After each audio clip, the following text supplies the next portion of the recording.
ọ bụrụ na ị na-eme ihe nke mmụọ biko bịara m nso.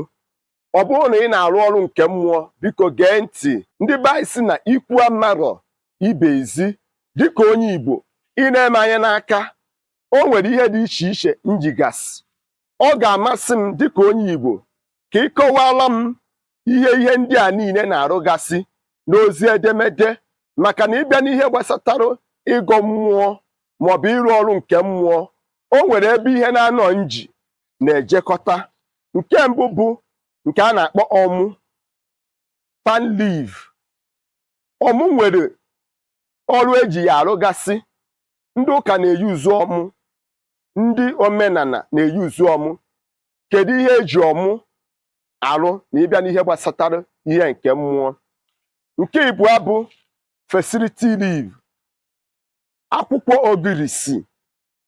Kedu ihe eji akwụkwọ ogirisi arụgasị na ịbịa n'ihe gbasatara ihe nke mmụọ?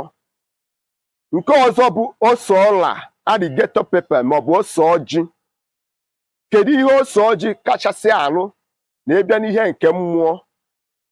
Nke ikpete maazụ bụ akwa ọkụkọ Igbo, native egg. Kedu ihe akwa ọkụkọ Igbo kachasị arụ na ịbịa n'ihe nke mmụọ?